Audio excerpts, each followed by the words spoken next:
नमस्कार। Super India news TV में आपका स्वागत है। मैं हूं राजेश आर्य। आइए देखते हैं आज का विशेष समाचार। सरकारी कामकाज की गुणवत्ता का सवाल। 8वें वेतन आयोग को यह भी देखना चाहिए कि सरकारी कर्मियों की कार्य क्षमता और जवाबदेही कैसे बढ़े। आखिरकार केंद्र सरकार ने केंद्रीय कर्मचारियों के लिए 8वें वेतन आयोग के गठन की घोषणा कर दी। पिछले कुछ समय से इसकी संभावना जताई जा रही थी, क्योंकि गत वेतन आयोग मनमोहन सिंह के कार्यकाल में गठित हुआ था, जिसकी सिफारिशों पर अमल मोदी सरकार ने 2016 में किया था। 8वां वेतन आयोग गठित होने के बाद प्रधानमंत्री मोदी ने कहा कि हमें उन्हें सभी सरकारी कर्मचारियों के प्रयासों पर गर्व है जो विकसित भारत के निर्माण के लिए काम कर रहे हैं।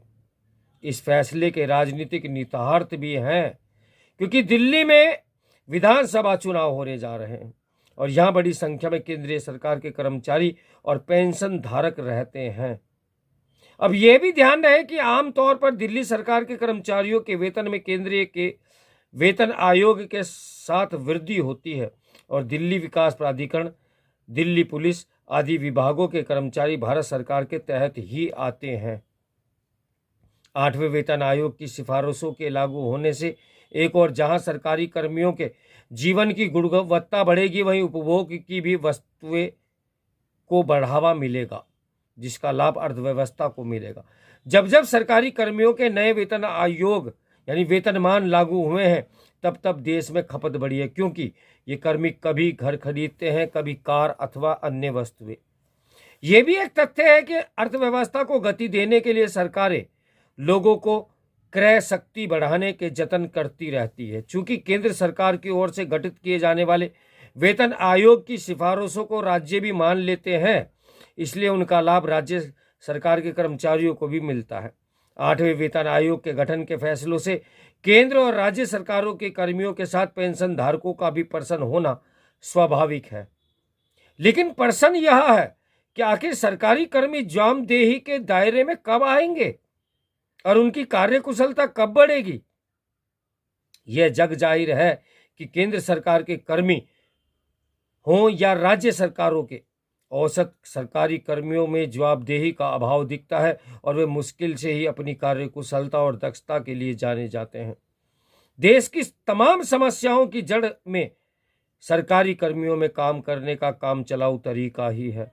बात चाहे टूटी सड़कों का हो, बजब जाती नालियों का हो, पर्याप्त सफाई व्यवस्था के अभाव का हो, नदी नहरों के प्रदूषण का हो, बदहाल सरकारी स्वास्थ्य सेवाओं का हो, या फिर विश्वविद्यालयों का हो, अथवा सरकारी परियोजनाओं में देरी की, इन सभी समस्याओं के पीछे सरकारी कर्मियों की अकर्मण्यता और भ्रष्टाचार होता है।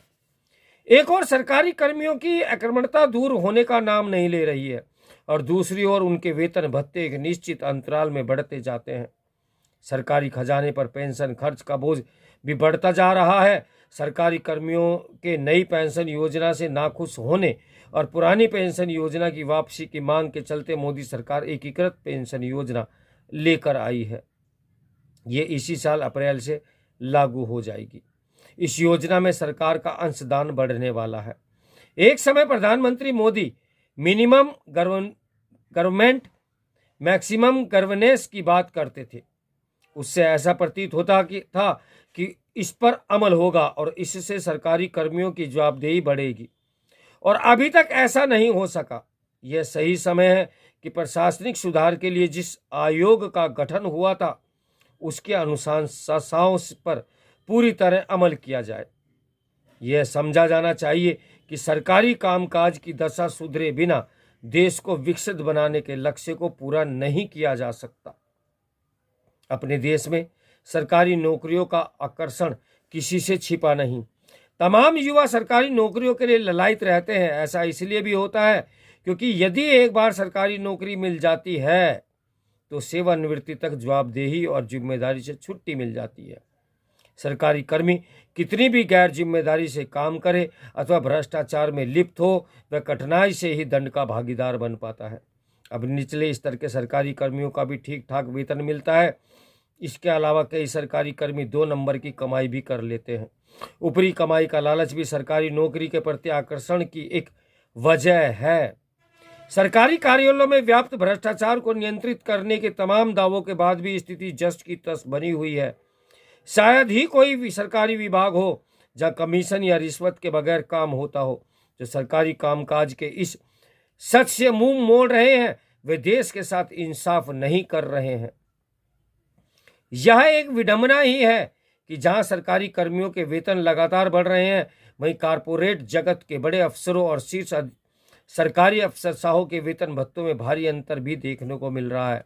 यदि तमाम प्रतिभावान लोग सरकारी नौकरियों से दूर रहते हैं तो सरकारी कामकाज की संस्कृति के कारण इस संस्कृति में प्रतिभा दक्षता को विशेष प्रोत्साहन नहीं मिलता। सरकारी तंत्र में दक्ष और कुशल लोगों की कमी पूरी करने के लिए अनुभवी और प्रतिभावान लोगों की लैटरल एंट्री की कोशिश की जाती रही है। इसमें पर्याप्त सफलता नहीं मिली है। अब जब 8वें वेतन आयोग के गठन की घोषणा कर दी गई है तो यह आवश्यक हो जाता है कि वह केवल सरकारी कर्मियों के वेतन भत्ते बढ़ाने पर ही ध्यान केंद्रित न करे। उसे ये भी देखना चाहिए कि सरकारी कर्मियों की कार्य क्षमता और जवाबदेही कैसे बढ़े ताकि सरकारी कामकाज की गुणवत्ता सुधरे। उसे कुछ ऐसे उपाय करने चाहिए जिससे कार्यकुशल सरकारी कर्मियों की पहचान हो सके और उन्हें बेहतर काम करने के लिए प्रोत्साहित किया जा सके। उचित यह होगा कि 8वें वेतन आयोग के सदस्य दूसरे प्रशासनिक सुधार आयोग की रिपोर्ट का संज्ञान लें और फिर अपनी रिपोर्ट तैयार करें। इस आयोग को यह भी देखना चाहिए कि क्या सरकारी कामकाज की गुणवत्ता बढ़ाने के लिए सरकारी कर्मियों के लिए उन तौर तरीकों को अमल में लाया जा सकता है जो निजी क्षेत्र में के प्रचलन में है। तो मेरे साथ बने रहे सुपर इंडिया न्यूज़ टीवी की ब्रेकिंग न्यूज के लिए। नमस्कार, मैं हूं राजेश आर्या।